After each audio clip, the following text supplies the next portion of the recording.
What's up guys, and as you can tell my voice is a bit worse for wear, but I have brought someone in to do FPL Today for me today. Still all my stats, so if you've got any issues with that, make sure to leave it in the comments and I'll still reply to as many comments as I can. FPL Nymfria has come in to help me out with FPL Today, so make sure to go check out her channel, link will be in the description, and hopefully I'll be back next week.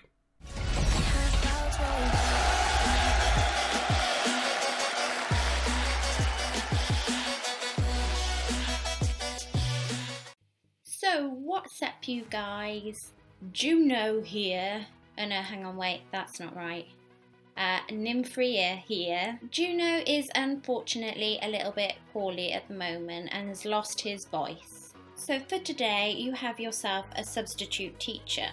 Welcome to FPL Today with Nymfria in association with FPL Updates, your website for FPL hints, tips and articles, as well as the website home of FPL Today, where we look at game week 32 and onwards to game week 33. So as your guest announcer for this week's episode, and as an Arsenal fan, my game week question is, do you still have faith in Arsenal players as FPL assets? Pop us a comment below and let us know what you think.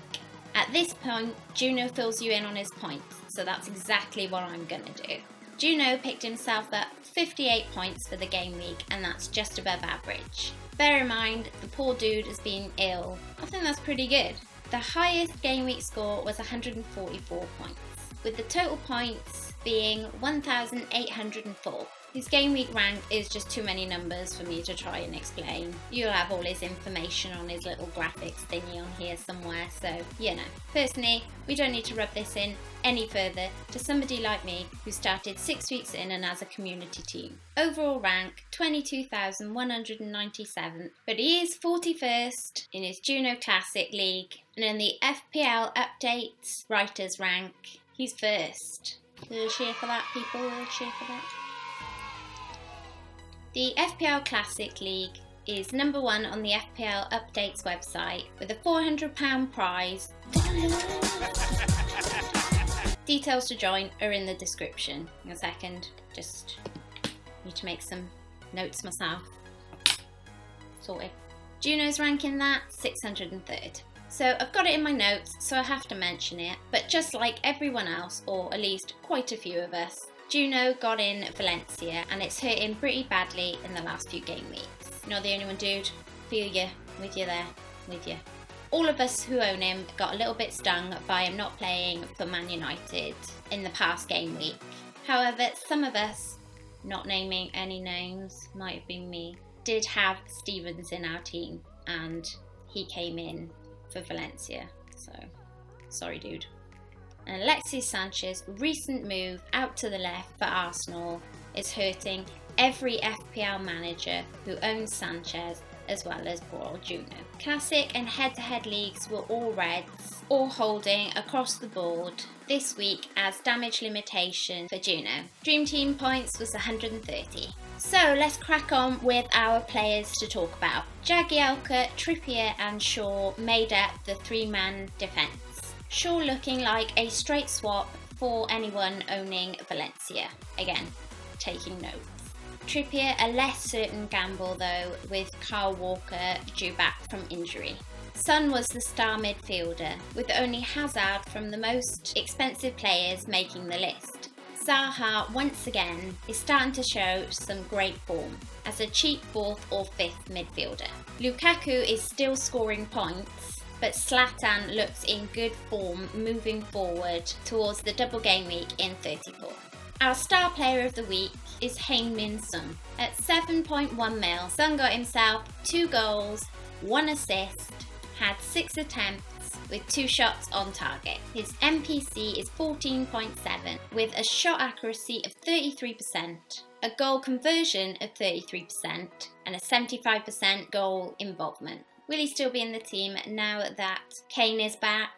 Pop us a comment and let us know what you think. Let's check out the hot list. Here we take a look over the last 4 game weeks and taking into account the up and coming fixtures. Coming in at 3rd place we have Tom Heaton. Second up we have David De Gea, and making it into the top spot is Wayne Hennessy. At just 4.3, Wayne Hennessy has had 4 appearances, had 2 clean sheets, conceded 4 goals and made 19 saves.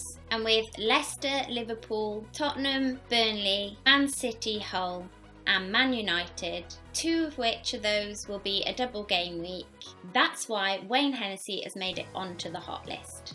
Moving on to defence. In 3rd place is Marcus Alonso, just pitching him to the post. In 2nd place is Yoshida, and rocking up in 1st is Ben Gibson.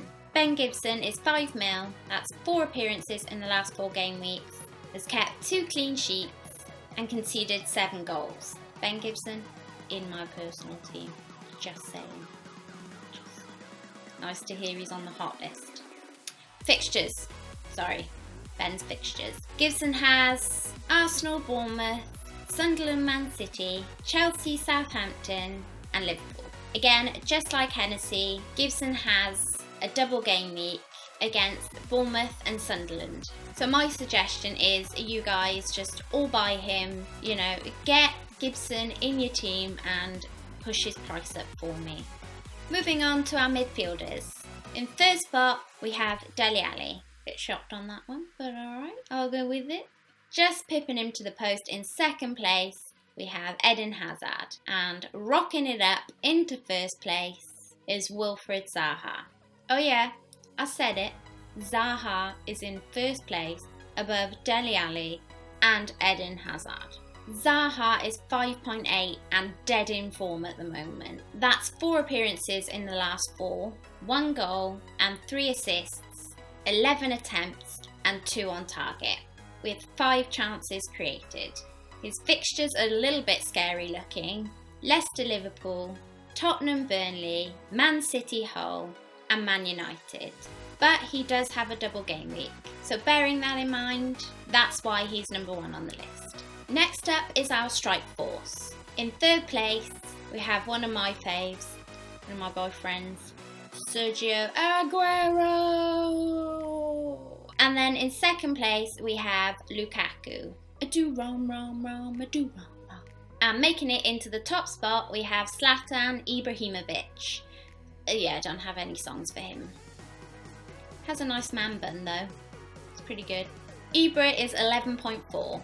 And since coming back from his ban, he's had 2 goals, 1 assist, 6 attempts, 3 on target. His MPC is 31.5, 50% shot accuracy, so he's on target half the time. His goal conversion is 33.3% and his goal involvement is 75%. Coming up, Zlatan has Chelsea, Burnley, Man City, Swansea, Arsenal, Tottenham, Crystal Palace, with Southampton to still be scheduled. It's pretty much why Zlatan's in both my teams. So that wraps up the hot list. Is there anyone I've missed and that you're keeping your eye on? Let us know in the comments below. Looking forward to the fixtures now. Tottenham versus Bournemouth. Spurs have been on fire recently, with the likes of Eriksen, Ali and Son all bringing in the FPL points. Bournemouth are also not known for keeping clean sheets this season, but they do have Joshua King, who's performing really well. But it is getting to that point, and I do agree with Juno here, where you need 2 Spurs players in your team to keep up with anyone else who's doubled up on them. Crystal Palace versus Leicester. Leicester and Palace are both showing some fight now towards the end of the season. From Vardy to Slimani to Zaha and Benteke, we have to keep an eye on these games for cheap options to boost our teams. Everton versus Burnley. Whilst people will look to double game week strikers, Lukaku still keeps bringing in the points, and he's giving me a bit of a headache. Don't know whether to keep him in or not. Let me know what you think. Can you really take him out of your team going into a game at home against Burnley? I mean, really, can you? Manchester United versus Chelsea. This is a massive game with big ramifications for the title chase and for us FPL managers. Ibrahimovic versus Hazard. Have both of these players in your FPL team. That could change your game week. Next up and last on the fixtures list is Middlesbrough versus Arsenal. Unfortunately, with Middlesbrough fighting for survival and impressing, Arsenal seem like they've given up. They're not fighting for anything anymore. Not even for me. Just not even for me. Don't know why. Just not bothering anymore. Just decided that's it. I don't know. I'm rambling. I'll move on. They were really disappointing against Palace. I mean, my best friend supports Palace. Didn't feel too unhappy about them getting the win, looking less likely to get relegated. But Arsenal just are not Arsenal anymore. And Sanchez out on the left, it just doesn't work. Arsenal need a pretty big game week to be considering any of their players for the double game weeks coming up. Captaincy poll for this game week is Dele Alli in 3rd place, Harry Kane in 2nd spot, and Big Rom in 1st place. So if you're going with the captain choice Lukaku at 10.4, Big Rom has had 30 starts and 23 goals in those 30 starts, had a 58.1 goal involvement percentage, had 88 attempts and 44 of those on target with a shot accuracy of 50% and a goal conversion of 26.1%.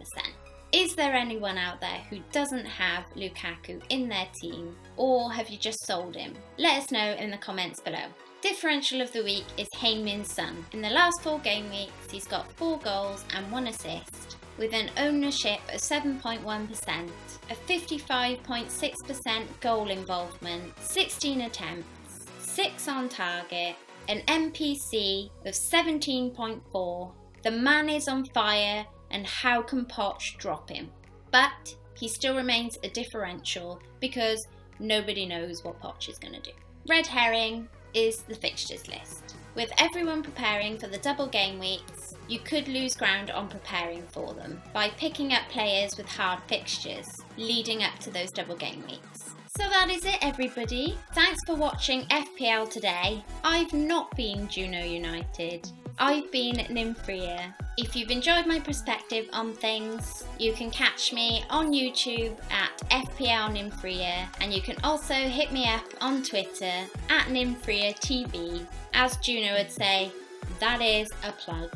So come and check me out. I hope you've enjoyed this substitute teacher's lesson. Don't forget to like and subscribe and do all those fabulous things. And as JNO would say, don't forget, it's all about the game.